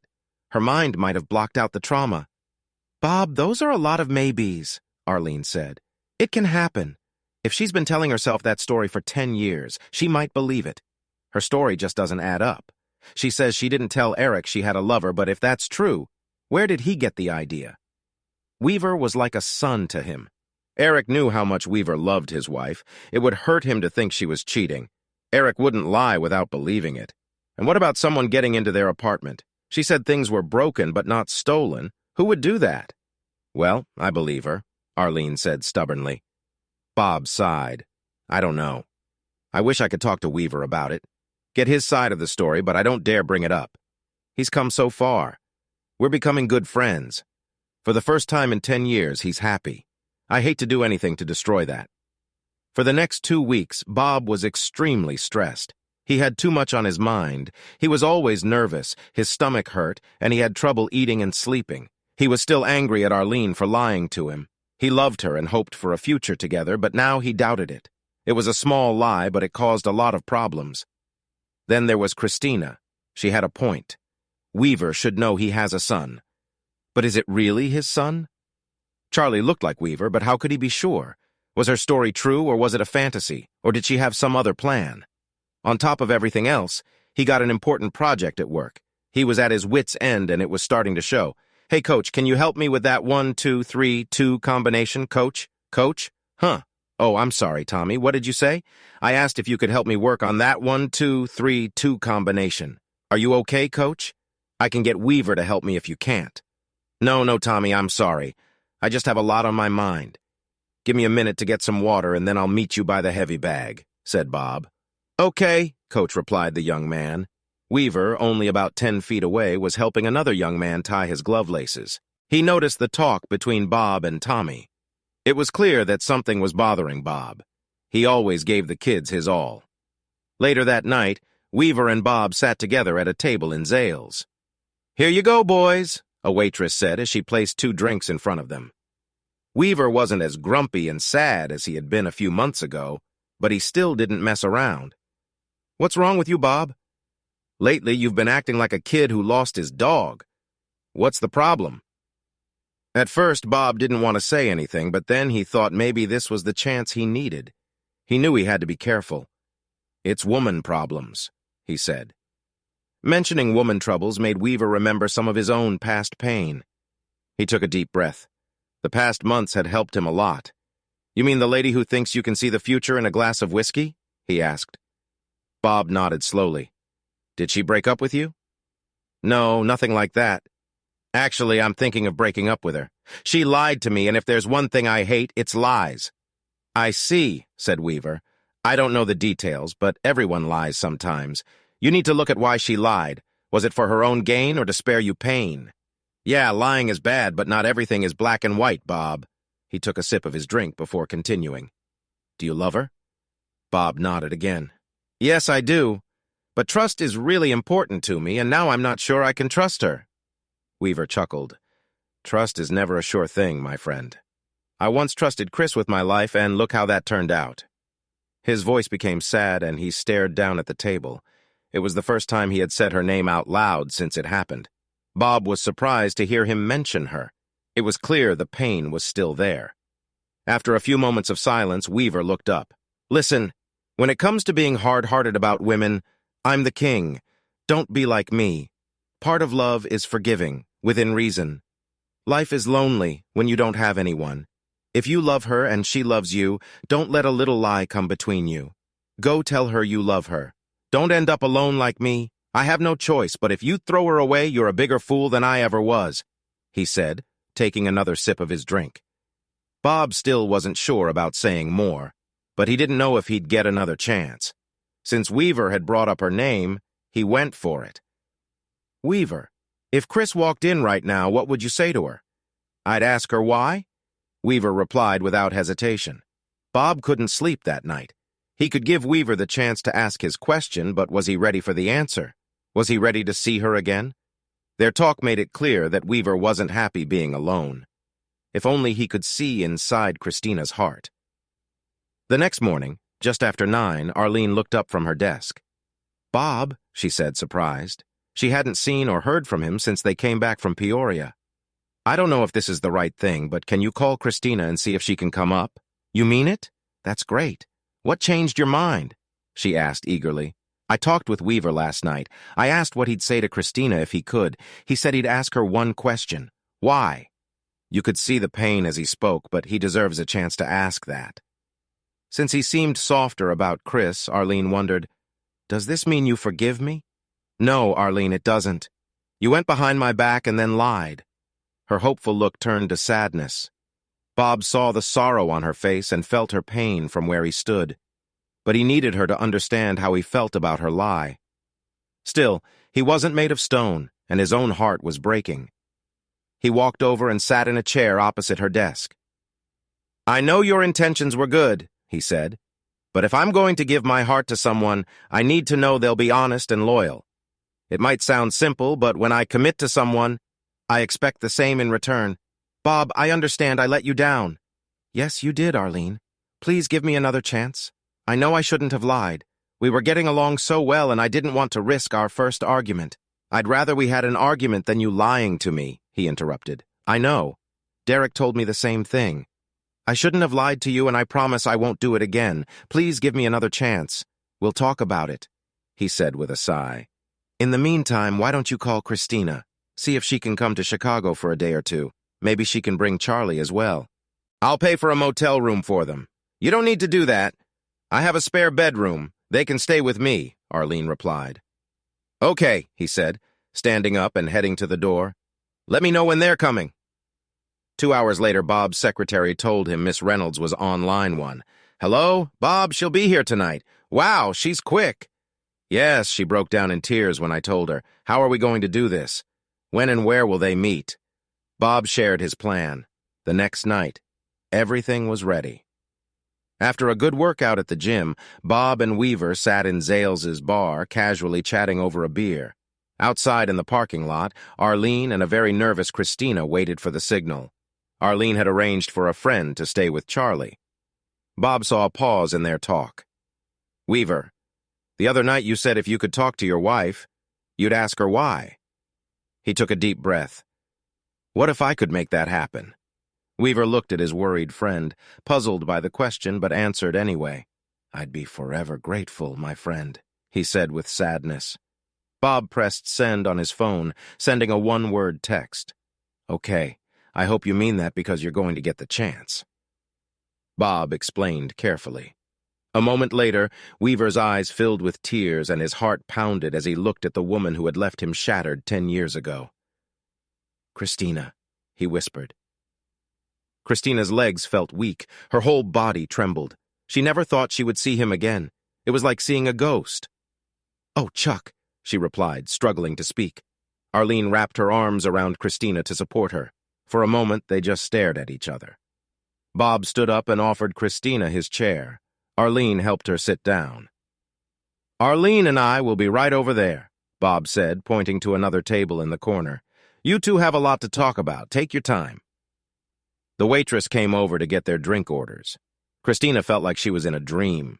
She didn't notice the waitress until she spoke. When the woman finally got her attention, she ordered just a glass of water. Bob picked up his beer from the table, ordered a white wine for Arlene, and showed the waitress where they would be sitting. When they were alone, Weaver started talking but struggled. "Chris, well, why? I thought you loved me. How could you leave me like that? Did you love him more than me?" Throughout the years, Christina told herself to give up hope, but she never did. She always kept a tiny hope of seeing him again. Even after Arlene visited, she didn't get her hopes too high, fearing it wasn't real. Before answering, she touched his cheek lightly to make sure he was real. "There was no other man, Chuck. I don't know why Eric told you those lies, but there was never anyone but you." Her voice shook with emotion. She picked up a napkin and wiped her eyes. "I don't understand how you could believe what he said. How could you think I'd leave you for another man? I'd never do that. Never." "What do you mean? How could I believe it?" he said, his voice growing stronger and angrier. "You disappeared. You left without a word. Eric said you were cheating on me. He said you got pregnant with another man's child and left with him. If it wasn't true, why did you leave? Where did you go?" "Chuck, I was pregnant, but with your child," she cried. "No one else is yours." She tried hard to control her emotions, but was losing the battle. "I had just come from the doctors. I was so happy. I couldn't wait to tell you, but Eric found out I was pregnant. He begged me not to tell you before the fight. He said having me there was bad enough, but if I told you about the baby, you'd never focus on the match. He said you could even get hurt in the ring. He was your manager. I knew how much you loved and respected him. You trusted him, so I trusted him too, and agreed to wait." Christina stopped to wipe her eyes again. Her hand shook as she took a sip of water.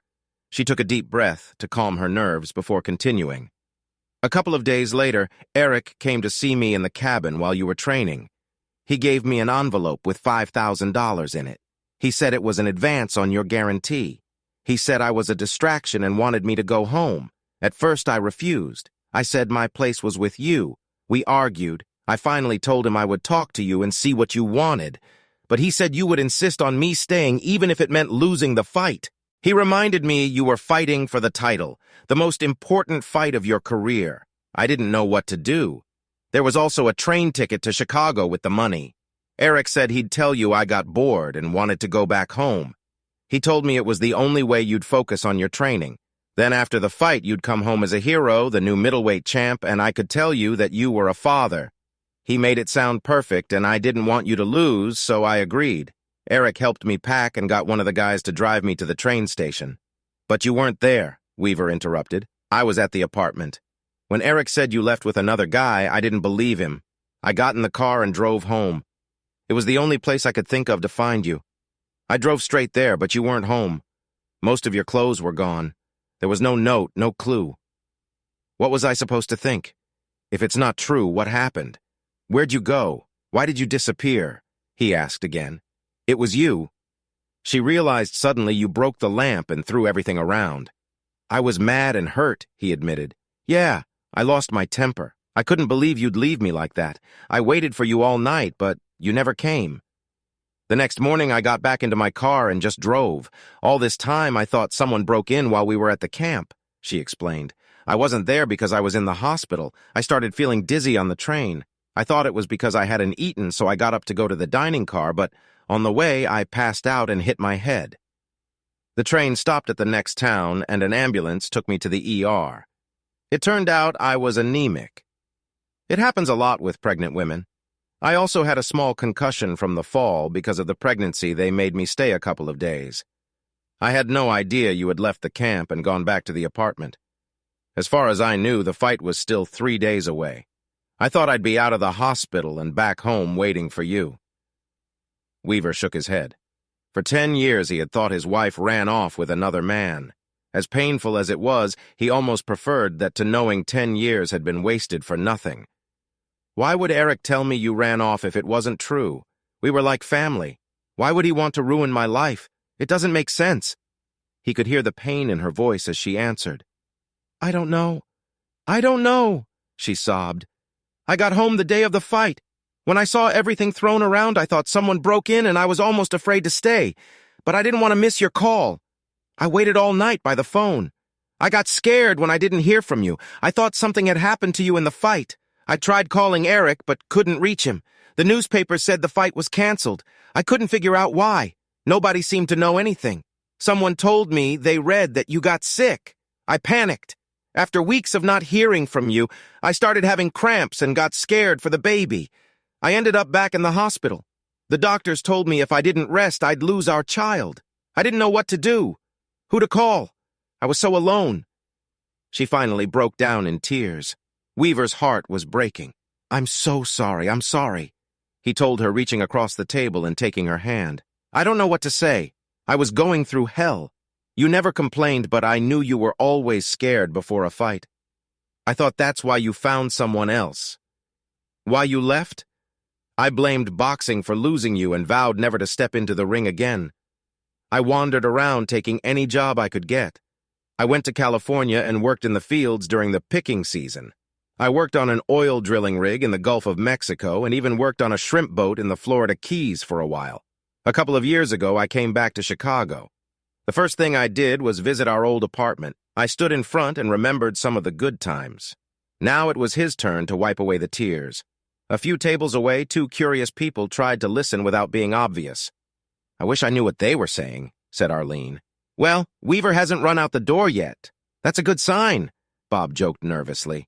Weaver was almost afraid to ask about the child. If something happened to the baby, if it didn't survive, ... IT took all his courage. Chris, what happened to the baby? She wiped her eyes again and smiled. I named him Charles, but I call him Charlie, she said proudly. He's just like you, strong and brave like his father.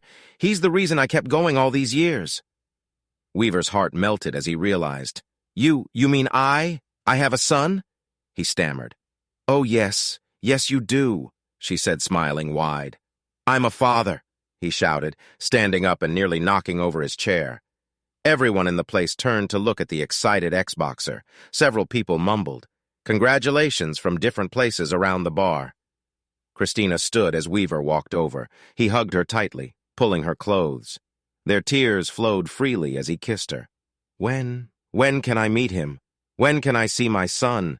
Weaver asked. "Yeah," muttered Bob. Arlene looked across the table with a hopeful expression. "Well," she said with a grin after watching the two happy people. Bob looked at her and smiled. "Okay, maybe it worked out this time, but don't you ever lie to me again." Arlene couldn't look him in the eye. Her heart was pounding. Did this mean Bob forgave her? "Bob, I've never told any man this before. I love you. Please give me another chance to show it. The last few months have been so lonely. If you let me try again, I promise I'll never lie to you," she said honestly. Just then, Weaver and Christina came to their table. Their tear-stained faces glowing with happiness. "Bob, I don't know how to thank you," Weaver stuttered. "Don't thank me," Bob replied. "See, Arlene? She can actually see the future in a whiskey glass. She's the one who found Christina for you. She's the one to thank." Weaver remembered how rude he'd been when they first met. "I never apologized for being so rude to you that night." "Did I?" he said, feeling ashamed. "No need, Weaver," Arlene said. "I'm just glad it worked out for both of us," she added, looking at Bob. "So what's next?" Bob asked. "I want to see my son. Chris says she brought him with her. He's here." Weaver's voice was filled with excitement. Arlene glanced at her watch. "It's after midnight. He's probably asleep at my neighbor Jeannie's place by now. If I were you, I'd spend some time alone with my wife to rekindle your marriage," she said with a grin. Christina and Weaver couldn't hide their mixed feelings of nerves and excitement. "That's a good idea," Weaver said, looking at his wife. "My apartment's not much, but Christina didn't let him finish." She kissed him, showing she didn't care about his apartment. Arlene called her neighbor to check on Charlie. He was sleeping peacefully on the couch, and Jeannie was about to go to bed herself. Before leaving the bar, they all agreed to meet at Arlene's apartment the next morning. As the reunited couple left, Bob turned to Arlene. "It would be easier for me to stay at your place tonight. What do you think?" Later that night, Chuck Adams watched nervously as his wife took off her clothes just like in his dreams. They felt close again, their touch bringing back old feelings. They held each other, remembering the love they had shared many years ago. A few miles away, a similar scene was happening in Arlene's apartment. Bob held her and kissed her deeply. They were caught up in the moment, rediscovering their passion for each other. After a while, they were both tired but happy. Arlene snuggled into Bob's arms, thankful for another chance. She knew what she had almost lost and promised herself never to risk it again. Arlene woke up first, quietly leaving the bed so Bob could rest. She smiled, thinking about their night together. It was 7 o'clock on a beautiful Saturday morning.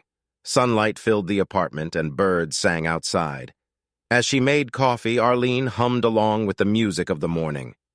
Before they left Zales the previous night, they planned for Charlie to meet his father.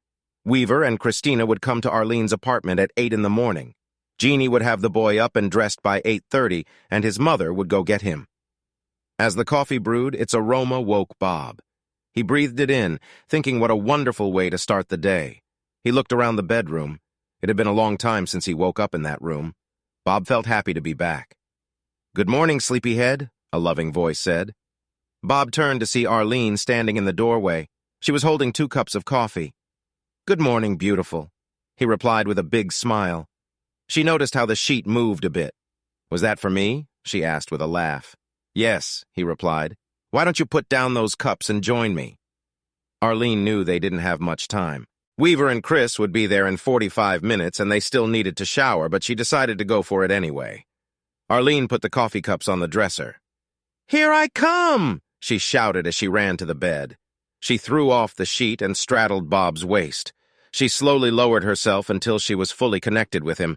She rocked back and forth and joined the moment. In a few minutes, both of them were breathing hard.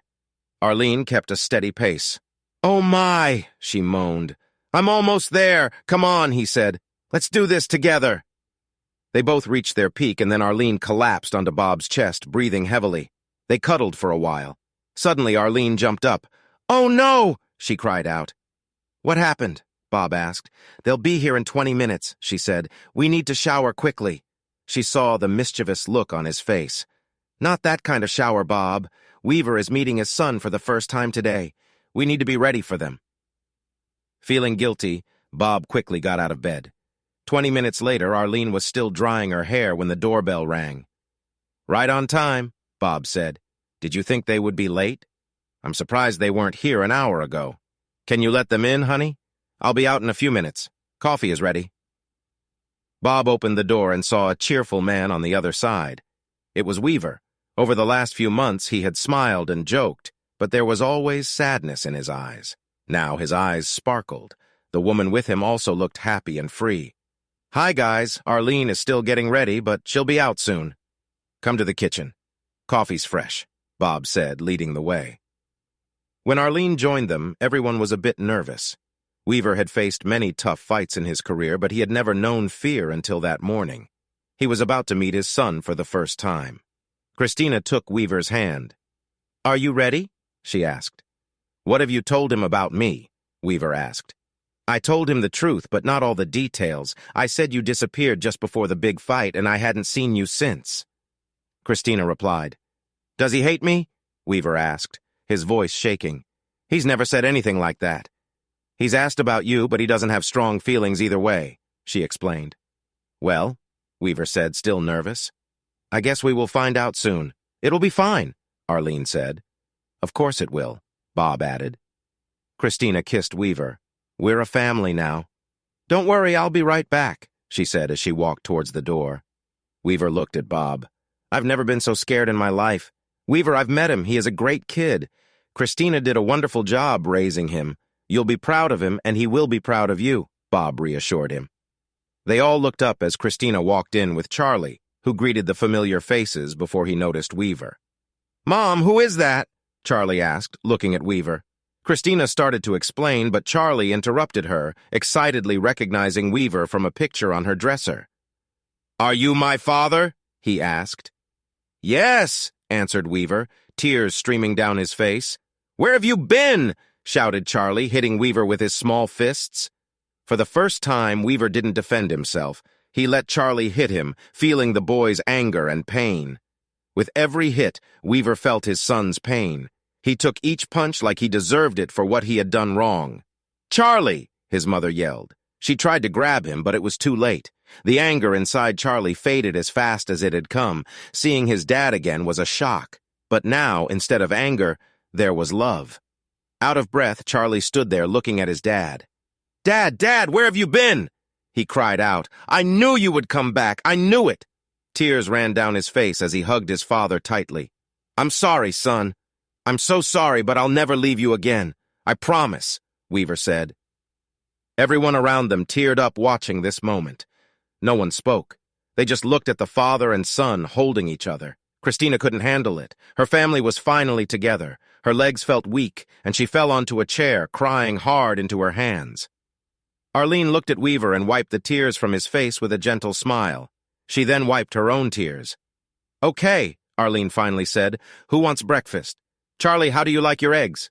"I'll help," Christina said, drawing her eyes. That morning was special, not just for Weaver and Charlie, but for everyone there. They made friendships that would last forever. The rest of Saturday and all of Sunday, Weaver, Christina, and Charlie spent time together as a family. By Sunday night, everyone felt uneasy. They knew they would have to separate again for a bit. Both had jobs to go to on Monday. It was hard to say goodbye when Christina and Charlie had to leave for Peoria, and it would happen again and again in the months to come. "Bob, it's getting harder to say goodbye each time," Weaver said to his friend one night at the gym, "but there are things we need to sort out before she can move here for good. Chris has 6 months left on her apartment lease, and I have 4 on mine. School starts next week, and Chris doesn't want Charlie to switch schools mid-year, but we don't have the money to end both leases early. Weaver, what happened to all the money you made from boxing?" "With your wins, you must have made a lot," Bob said. I checked with a lawyer after I found out about my family. I made almost $4 million, but not all of it was mine. I had investors who owned shares. I bet they were mad when you quit, Bob said. Yeah, Weaver chuckled. And the Boxing Association took away my $1 million guarantee and fined me another $1 million for breaking the contract. The company was sued by nearly everyone connected to the fight. There's nothing left. I didn't even know about the lawsuits until last week. He took a sip of his beer and continued. The lawyer said it was good I stayed hidden all those years. They could have sued me for everything I had, but thankfully the time limit passed 3 years ago. Damn, said Bob, shaking his head. If you need a loan, I can help. I'm not rich, but I can spare a little. Thanks, Bob, Weaver said, cutting him off. I'll handle it. I've saved a bit. It's just a lot to deal with. They both took another sip of beer before Weaver resumed. One thing still bugs me. Why did Eric lie to me? We were close. He was like a dad to me. Why would he say something that messed up my life? Bob had almost forgotten about Eric. I know where he is if you want to ask him, he said. You know where he is? Weaver's face turned serious. All this time and you didn't tell me? I'm sorry. I've been overwhelmed too. I didn't think about it until now. Well, where is he? Is he in Chicago? No, Bob replied. He's in a rundown place in Grand Rapids. It's one of those places with a switchboard. You call and they connect you. Arlene might have the number. If not, Derek does. He's the guy who found your wife. Weaver's anger grew as he thought about confronting Eric. I want that number, he said angrily. I need to know why. He might not talk to you on the phone, Bob said. Then I'll go there and make him talk. Weaver snarled. Bob regretted bringing it up. For the first time in months, he saw the pain and anger returning to his friend's face. Me and my big mouth. I should have kept quiet, Weaver thought. Come on, Weaver, you don't really mean that. From the way he lives, I think he's been punishing himself all these years. Bob remembered. He and Arlene had visited Eric once. Before they left, Eric had said to tell Weaver he was sorry. Arlene wanted to ask what he meant, but Bob pulled her away, thinking she was digging into bad memories. Now he wished he had let her ask. Look, Bob continued, I really think someone should be with you when you make that call. Why don't you come to my place on Saturday morning? By then I'll have the number, and you can practice what to say. Weaver agreed it was a good idea. He needed time to calm down. If he started yelling at Eric, he wouldn't get the answers he needed. Bob had the coffee ready when Weaver arrived that Saturday. Sit down, relax, and have some coffee, he said to the nervous ex-fighter. Grand Rapids is an hour ahead of us, and Eric might not be up yet. Bob talked about the gym to distract Weaver. When he seemed calmer, Bob asked, Are you ready? Do you want to do this? Yeah, let's do it. Weaver nodded. Bob used his cell phone to call. When the switchboard connected him to Eric's room, Bob handed Weaver the phone. Hello? Weaver was surprised to hear a woman's voice. Hello. Is Eric there, please? Who is calling? My name is Chuck Adams. I used to be a fighter. Eric was my manager. I'm sorry, Mr. Adams. I'm Tara, his daughter. Daughter? He replied, shocked. I didn't know he had a daughter. I don't think anyone knew, she said. My mom took me away when I was young. I've been looking for him for years and just found him a couple of weeks ago. She sighed loudly before continuing. I'm sorry, but you can't talk to him. He's in the hospital and has only a few days left. He's dying of liver disease. Dying, he repeated, shocked. I'm sorry. Thank you. Listen, can you help me? You called yourself a fighter? Do you know where I can find someone named Weaver? That's me, he said. It's a nickname the sports writers gave me. Oh my God, Tara exclaimed. He's been asking for you. I can't believe I found you. Please, can you come to Grand Rapids? He needs to talk to you before he dies. She trailed off. Sad. Weaver decided right away. Yeah, I'll come today. Which hospital? When he told Bob about the situation, Bob insisted on going with him. The problem was Christina. She and Charlie were coming for the weekend. Christina didn't have a cell phone and might already be on the road. Bob called Arlene, explained what was happening, and asked if she could wait for Chris at Weaver's apartment. With that sorted, Weaver got in Bob's car and they left. 3.5 hours later, they met Tara outside of Eric's room. She was so thankful to Weaver for coming.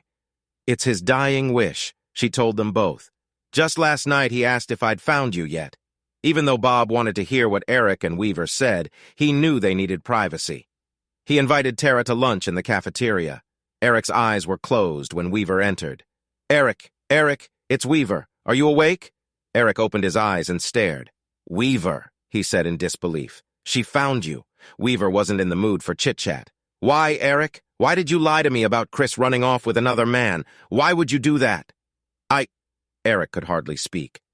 "I'm sorry, I never meant to break you guys up. I just wanted you in top shape for the fight. I thought she was a distraction and I wanted her out of the camp." Eric started to cough and had to stop talking. His frail body shook.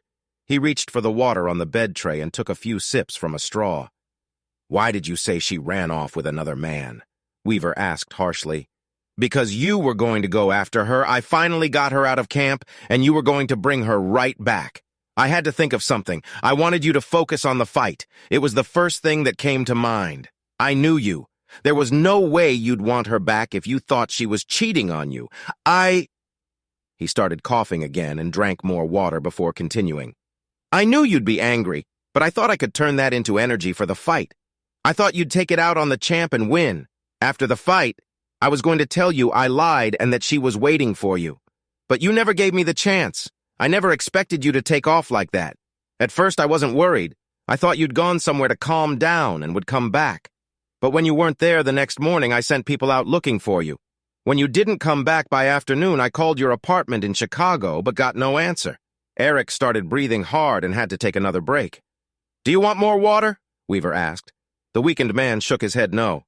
I just get tired sometimes," he said. "Just give me a minute," Eric said, taking deep breaths. Then he continued. "I didn't know what happened until the fight got canceled. I thought you went back home to Chris. When you found out I lied, you got so mad you decided not to fight to teach me a lesson." A tear ran down Eric's cheek. The day the news came out, Chris called everywhere to find out what happened. That's when I realized I messed up. I knew you left me and her too. I knew you believed my lie. I wrecked your marriage. I wanted to look for you, but things got worse after that. The WBA fined us another $1 million. "Then I know," Weaver said, interrupting. "I heard about it." He felt no sympathy for his old manager, only anger. "How could you do that? You were my manager almost like a father. You were supposed to protect me, not lie. Did you know Chris almost lost the baby twice from the stress? For 10 years, she raised our son alone, our son who didn't even know he had a father until a month ago. And Weaver stopped to take a deep breath. He needed to control his anger. "All this time, I've had a son and didn't know. Chris didn't know if I was alive or dead for 10 years. That's what your lie did, 10 years. "I'm sorry," Eric said, weakly reaching out but stopping when Weaver didn't respond. "I should have found you. I should have told Chris what I did, but I couldn't face it. I drank instead. So you knew and didn't try to fix it. If it wasn't for a woman named Arlene, Chris and I wouldn't be together now." "Yes," Eric said softly. "Arlene, she came to see me. Yeah, I know. I was rude to her, but she cared more about me than you did," Weaver snarled. "She found Chris and Charlie. She got us back together. That should have been your job." Eric nodded. "I'm sorry, Chuck," he muttered, closing his eyes and taking his last breath. The beeping from beside his bed turned into a continuous tone. "I'm glad you didn't ask me to forgive you, Eric," Weaver said under his breath. "I don't think I could. You cost me too much." He left the room as 2 nurses rushed in. Weaver went to the cafeteria and found his best friend and Eric's daughter, Tara. He felt it was his duty to tell her. "Tara, I'm sorry, but your dad died a few minutes ago." Tara gasped, but quickly accepted it. "I knew he wouldn't last long. Did he get to say what he wanted to you?" "Yes," Weaver nodded but gave no details. "You said on the phone you only found him a few weeks ago. This must be so hard for you. I'm sorry you didn't get more time with him." "Yeah, me too," Tara replied. "I don't know what happened between him and my mom. I was only 2 when they split up. Mom never talked about it, but I think she cheated on him." She wiped away her tears. "For a long time, I wondered who my father was, but Mom never talked about him. After she died last year, I met a guy at her funeral who knew them. He told me about Dad. He said Dad was one of the best fight managers. He gave me enough information to find him. It took some time, but I found him," she said proudly. They talked a bit longer before Bob and Weaver gave her their condolences and left. Bob wanted to ask what Eric had said, but since Weaver wasn't sharing, he respected his friend's privacy. In the car, Weaver thought about Tara's story. He wondered if Eric's wife had cheated and left with the baby. Maybe Tara wasn't really Eric's daughter. Maybe that's why Eric lied about Chris. Maybe Eric was jealous of Weaver's marriage. He'd never know and didn't want to worry about it. The ordeal was over. No more looking back, only ahead. In the next few months, Weaver found a better job with almost double the pay. He also moved to a nicer area with a good school system. 4 months after coming back from Grand Rapids, Chris and Charlie moved in with him permanently. They became a family. Bob and Arlene took them out to dinner to celebrate. After a great meal, Weaver stood up and lifted his glass. "I want to make a toast," he said, "to the 2 best friends a guy could ever have, and a special thanks to someone who saw my future in a whiskey glass. Arlene, I owe you so much. Thanks for bringing my family back to me." Arlene smiled and accepted his thanks as everyone raised their glasses to Weaver's toast. After setting their glasses down, Bob stood up next. "Weaver, Christina, Charlie, I need to tell you something. This dinner has 2 reasons. First, Arlene and I wanted to congratulate you. Even though you were apart for 10 years and didn't know what happened to each other, your love stayed strong. Love like that is very rare, so Arlene and I wanted to salute you." Everyone took a sip from their glasses and he continued. "The second reason is to share some news, but I'll let Arlene tell you. She's been eager to share it all night." Honey, Arlene could hardly hold back her excitement as she reached into her purse. In a moment, she pulled out her left hand and held it up for all to see. Christina gasped at the big diamond ring on her finger. "Oh, Arlene, it's beautiful. Congratulations," she shouted. "Thank you," Arlene said happily. Weaver smiled at his friend. "It's about time, buddy." Bob just shrugged with a big grin on his face. "Will you be my best man?" "I'd be honored," Weaver replied. "And I'd like you to be my matron of honor," Arlene told Christina. "And you, young man, we need someone to show our guests to their seats. Would you do that for us?" Both mother and son gladly accepted their roles. Epilogue. For the rest of their lives, the Adams and the Rollings were like one big family. Bob and Arlene had 2 children, a boy and a girl, both of whom Charlie considered his siblings, and they saw him as their big brother. Over the years, Bob and Weaver helped many young boys grow into good men through their work with the Chicago Youth Organization. 20 years later, after Weaver left Eric's hospital room, he found himself standing alone at his old manager's grave. It had been a long time. He looked at the simple gravestone and started to speak. "Eric, I still think about the day you told me Chris was having someone else's baby and had run away with him. What I remember most is the pain. It was the worst pain I ever felt, and no matter how angry I was, I couldn't escape it. For 10 years, it was with me all the time. If it hadn't been for a very special lady bringing Chris and me back together, I'd still be carrying that pain today." He took a deep breath, then continued. "But Chris and I are back together for the last 20 years, and they've been the best years of my life. I came here today because for a few months now, I've had a bad feeling in my stomach, and I know why. No one knows I'm here. I told Chris I had to go out of town for work because this is just between you and me. When I saw Christina after all those years and she told me what happened between you and her, I hated you. You were supposed to be my friend, Eric. You were supposed to look out for me. Instead, you ruined what I cared about most. I've been mad ever since. It's been eating me up inside, so I came here to tell you in person that I forgive you. I know that's what you wanted to hear that day in the hospital, but when I learned the truth, when I found out how you betrayed me, I couldn't forgive you then. No way. Okay, I said what I came to say, so I'm going to go. My son and his lovely wife are coming over with the grandkids tonight for dinner, and I don't want to be late. Rest in peace, Eric, rest in peace." Hey audience, if you like this video and want to keep up with more thrilling stories, make sure to subscribe to Prince Cheating Tales and hit the notification bell. You don't want to miss out on our upcoming adventures. Thanks for watching, and we'll see you in the next wonderful story.